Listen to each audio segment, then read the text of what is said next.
is Good Morning Indiana, working for you. Good morning. It is 4:27 on our Friday. Thanks for joining us on Good Morning Indiana. I'm Lauren Casey. Some stories to get to before we get into the show today, starting with testing sites. Walmart actually opening up several drive-through testing sites today at several locations. 3 of those happen to be in the Indianapolis area. So we'll tell you a little bit more about what you need to do if you want to get tested for COVID-19. Walmart's saying anyone who meets the CDC guidelines, like first responders, healthcare workers, anyone with any symptoms, you're welcome to sign up for a test here. And so we'll have the breakdown on how you need to do that, because you do need to pre-register. Kelsey Anderson will have more as well coming up here on Good Morning Indiana.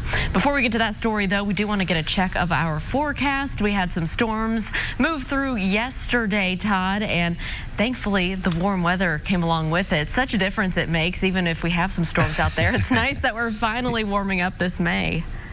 Yeah, you know, we got the round of storms that came through during the afternoon hours, and then once they went through, the temperatures just rebounded with hazy sunshine very quickly into the afternoon and evening hours. So it's just a little time frame there, as we told you, that you'd have to deal with the storms. Today, the storms are a little more numerous, and I think the same thing is going to happen, but earlier today. Storm Team 6 radar right now is pretty quiet across the area.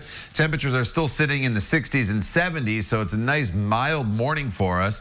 And our temperatures aren't going to go up a whole lot here throughout the day today, but we'll continue to deal with showers and storms. 1 or 2 could be borderline strong to severe, but there are dry hours mixed in as well. This is not going to be a complete washout for us by any means, but I am targeting probably 8 a.m. through noon for a pretty wet stretch of weather. The storms are just off to our west in Illinois right now. We'll show them to you and talk about the timeline coming up in Maine weather in just a little bit. Lauren? All right, Todd, thank you so much. We do want to get to the latest cases of coronavirus here in the state of Indiana. Again, we get these updated numbers each day from the state health department around the lunch hour. So here's what we know so far as of yesterday. There were more than 600 new cases reported, bringing the total number of positive cases since this pandemic began to more than 26,000 in the Hoosier state. 26 new deaths were also reported, bringing the total of more than 1,500 total deaths here in the state of Indiana. Over 160,000 Hoosiers have been tested for the virus so far. We're also keeping an eye on the ICU beds and the ventilators. ICU beds 40% available still, and 80% of the ventilators are available around the state. So of course we'll keep you updated on those numbers going forward. Something else we're talking about is people rebounding out of this pandemic, and we know a lot of people are struggling to make ends meet. Our Amanda Starantino is going to show us how the dotted line divas couponers are helping to keep shelves stocked for people and get people the food and supplies they need. That story is coming up here on Good Morning Indiana. Stick around.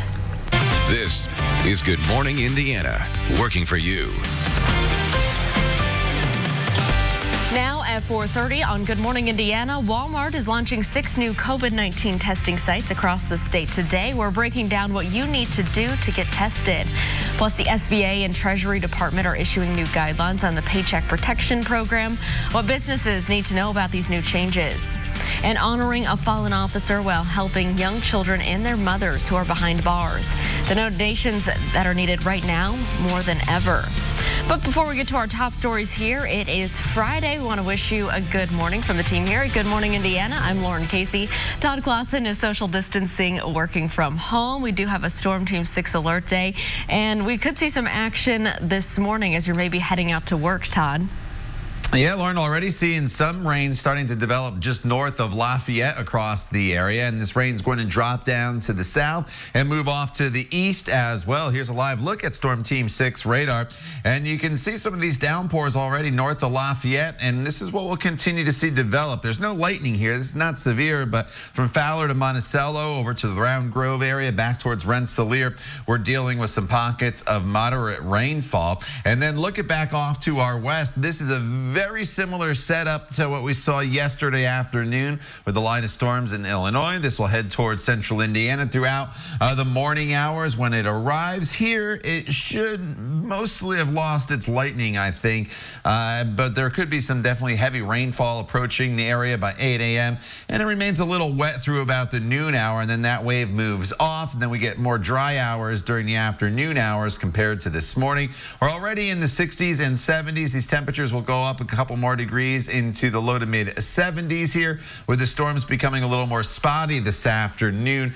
So have the umbrella handy if you are going to be out and about, but just know it's not a complete washout, Lauren. You're just going to have to check that radar at times before you do venture out today.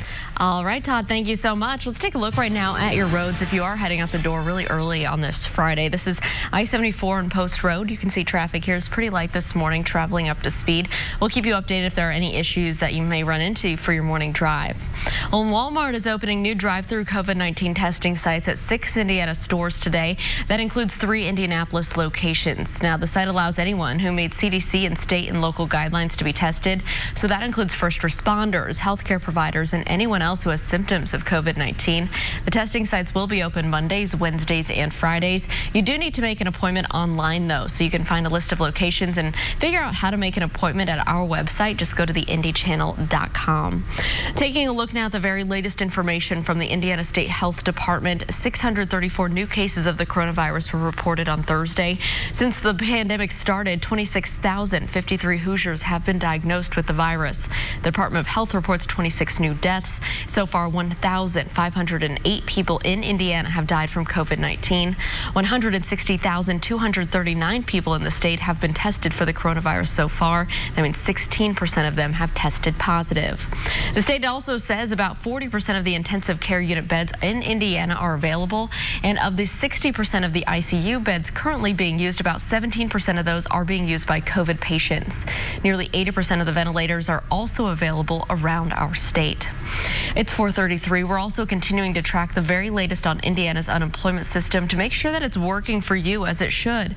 First, we do have an update on the unemployment claims filed in our state. Thursday, the Labor Department announcing more than 30,000 Hoosiers filed for unemployment benefits last week. The department also revised the previous week's number, decreasing it slightly to just over 42,000 people who filed for unemployment. In the 8 weeks since businesses started cutting back, more than 650,000 Hoosiers have filed for unemployment. Well, we are hearing from some of the people who filed for benefits back in March, and they're still waiting. A spokesperson says the Department of Workforce Development has hired an additional 160 people to work at its call center, and it tripled the number of claims investigators. There's also a video with information on error messages you may receive on the department's website. You can find a link to all of that on our website, theindychannel.com. Meanwhile, businesses now have more time to return their rescue loans to the government if they went without penalty. The Treasury Department said Small Business Administration extended the deadline to May 18th. The change will mostly affect larger businesses who got money through the program early on. The SBA also says business owners who borrowed less than $2 million from the PPP likely won't face an audit. The forgivable loan program allows small businesses to cover up to 8 weeks of payroll costs, mortgage interest, and other expenses. It's meant to help employers keep workers on board. Well, the coronavirus pandemic has led to a decline in donations beyond food and money. The Rebound Indiana is connecting you with ways you can step up to help Hoosiers in need. One item that could make a huge difference for families is breast milk. Antibodies in it help babies fight viruses and bacteria, and that's why the Milk Bank is hosting a milk drive to help babies who need the milk the most. We spoke to one mom who gave birth to her youngest 6 weeks ago, and she was making more than enough breast milk, so she decided to donate some. I am a pediatric nurse, and I've seen firsthand what the donated milk can do for those vulnerable babies that we care for. When you know that you're helping someone else, it just feels really good, and especially right now with everything going on. Because of the pandemic, donors will have minimal contact with staff members. Donors wait in their cars until they're called, and everything is sanitized before and after to keep things as safe as possible. The milk drive is this Monday, May 18th from 10 to 1 at the Hancock Health Gateway Services out in Greenfield. For more information on how to pre-register, you can go to theindychannel.com and just click on that story. There's also a big need for donations of diapers and other items for babies born behind bars. The Indiana Women's Prison is home to the Officer Brianne Leith Memorial Maternal Child Health Unit. The program is for pregnant offenders who have short sentences. Leaders say donations have slowed dramatically during the pandemic, so they put out a call for help, and the community has come through in a big way. We're just so incredibly thankful that in the midst of such a trying time, when everyone feels so stressed and just so hassled by everything that's going on, to see people really give of themselves and of their time and their energies for someone else is really touching.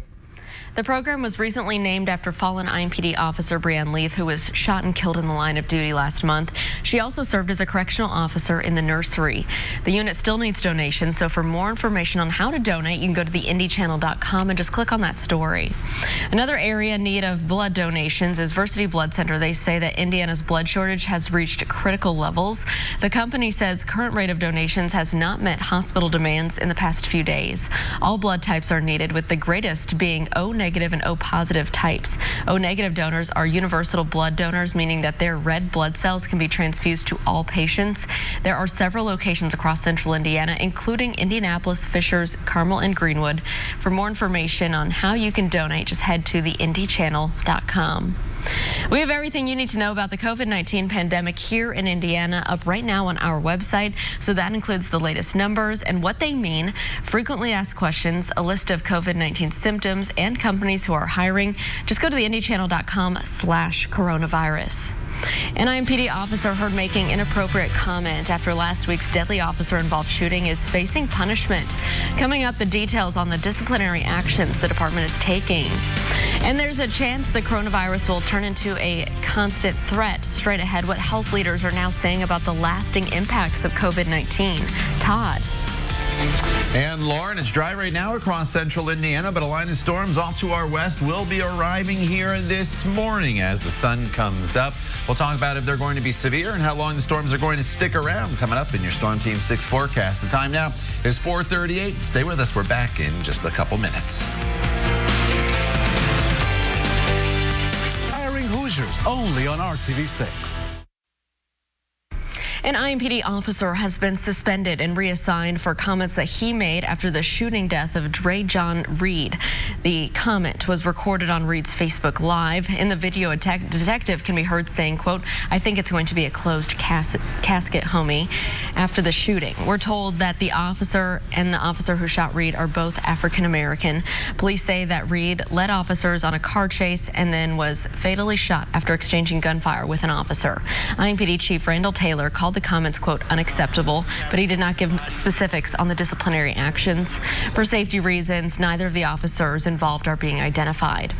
The U.S. House of Representatives is expected to vote on another coronavirus relief bill today. It's worth about $3 trillion, and it includes another round of direct payments to Americans. It would also increase dependent payments to $1,200 each and include dependents left out of the first round.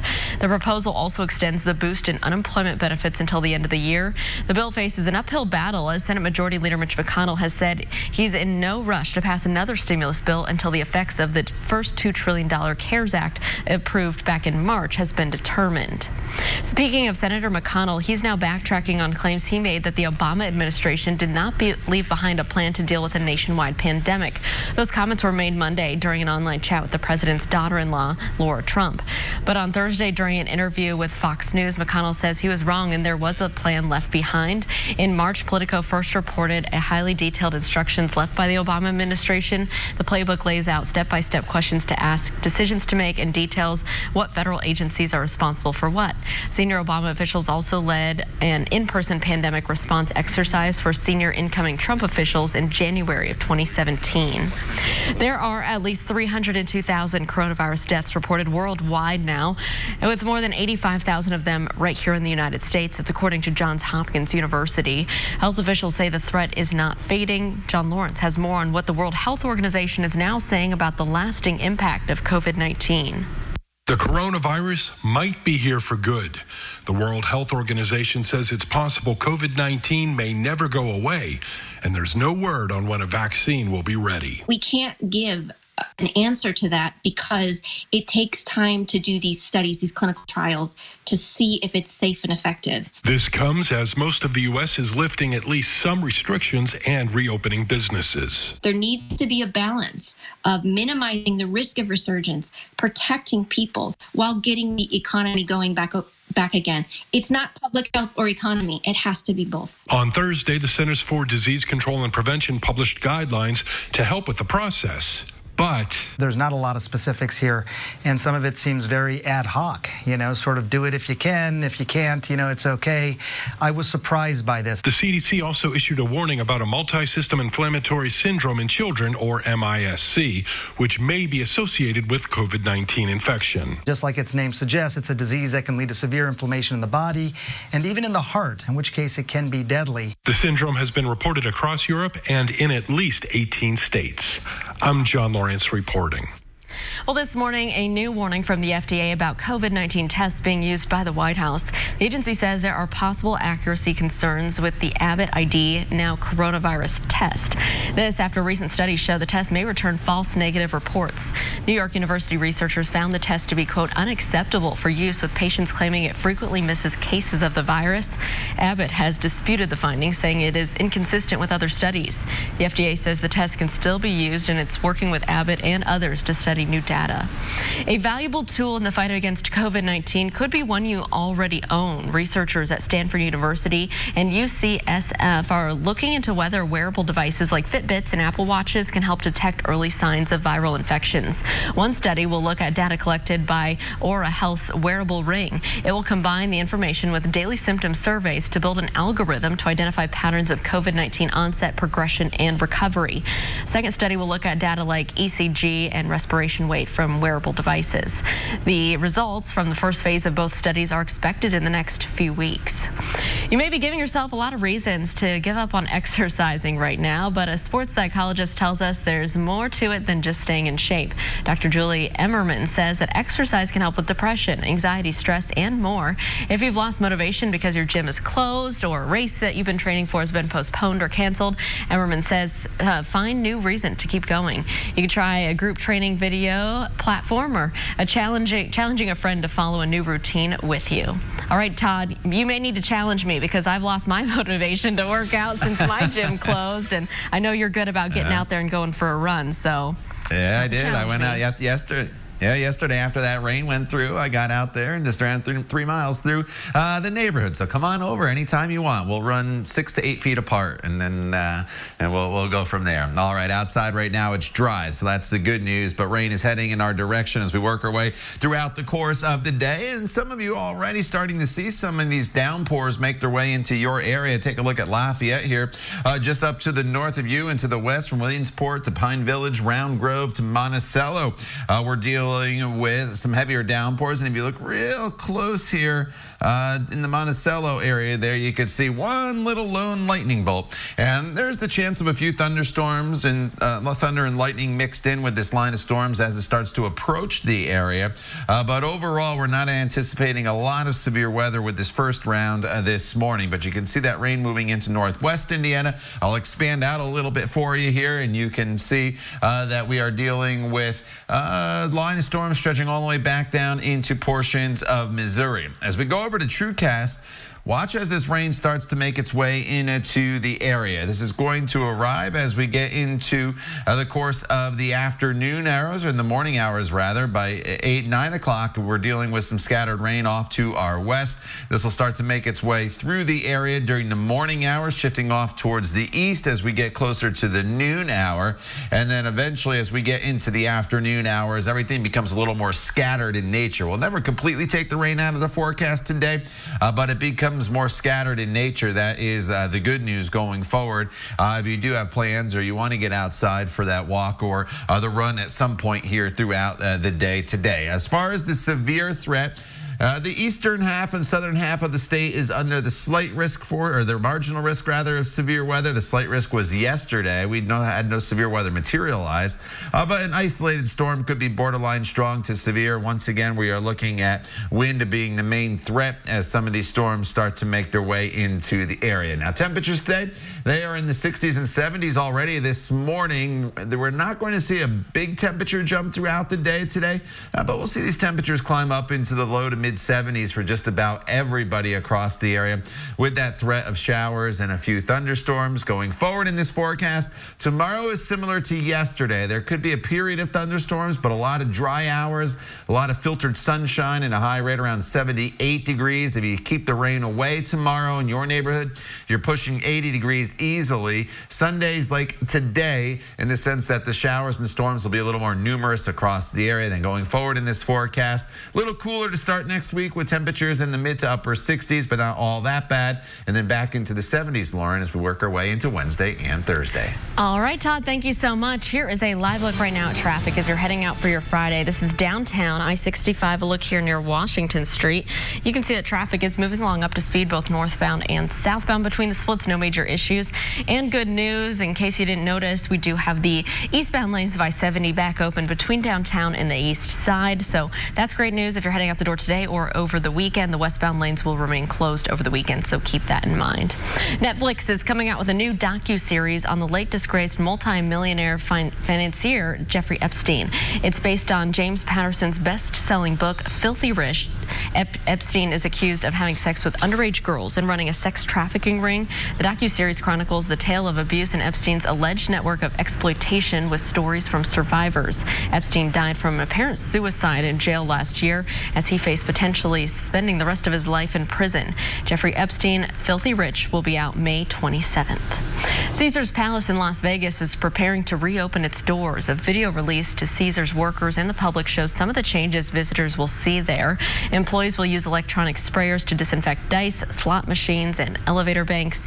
The workers will be required to wear masks and have their temperature taken, but guests, while encouraged to wear masks, are not required to wear them. Caesars Entertainment shut down several North American properties back in March due to the coronavirus, including its properties here in Indiana. A South Carolina restaurant is using a unique approach to social distancing. They've packed their dining room with strategically placed dolls. The owners of Open Hearth say they wanted the restaurant to look as full as possible. So instead of roping off tables, they ordered 10 blow-up dolls dressed up like their patrons and placed them in booths around the restaurants at tables that won't be used by real customers. The owners say they hope customers get a good laugh out of this. I think they will. State and county fairs are a summer tradition, but some states are canceling them due to the coronavirus concerns. Coming up, how those states are still hoping to give people a fair experience while maintaining social distancing. And coming up all new at 5 o'clock, staying active while staying at home can be hard to do. Working for you this morning, how you can get fit while raising money for a great cause. It's 4:51. Stick around. We'll be right back. Victorious Arts, and I approve this message. It's 4:55. With the coronavirus pandemic not expected to let up anytime soon, some state fairs are replacing the traditional experience with a drive-through version. Fairs in New York, California, and Louisiana are experimenting with a concept that lets carnival goers drive up to their favorite food stands to order. A masked employee then delivers your favorite fair foods right to your car. So while you may not be able to go home with a giant stuffed animal, you'll still get a belly full of corn dogs, funnel cakes, and deep-fried Oreos. As of now, the Indiana State Fair is scheduled to go on as planned August 7th through the 23rd. Red Lobster has released a list of at-home recipes featuring their popular Cheddar Bay biscuits. Recipes include everything from pizza bites to a variety of sliders. The restaurant also released how-to videos to go along with each recipe. Those can be found right on their website. And McDonald's is giving a whole new meaning to TGIF. The fast food chain is bringing back its free fries on Friday deal. All you have to do is make a purchase of $1 or more through the company's app. The offer is redeemable once every Friday from now until June 28th. You can get one free order of medium-sized fries per customer. The deal is only eligible at participating locations. All right, it is Friday, Todd, and I know people are looking forward to maybe a warmer weekend finally here in central Indiana, but looks like we have a little bit of action on the radar this morning. Yeah, you know, there is some rain. A way to tease me, Lauren. We went from State Fair food to Cheddar Bay biscuits to French fries, and now we have to think about that the rest of the morning, right? It's a rain and thunderstorms. We're going to miss the strongest storms. Those are pushing through St. Louis, but this rain is going to make its way into our area. In fact, it already has up towards Lafayette, but most of the area will see some rain moving in by 7, 8 o'clock, and then it will be with us from west to east until about the noon hour. So we're setting up for a fairly wet morning heading our way. Good morning to Sleep In. But we do have some better days ahead with drier weather next week and temperatures remaining fairly seasonable. We'll talk all about it in more detail coming up when Good Morning Indiana continues.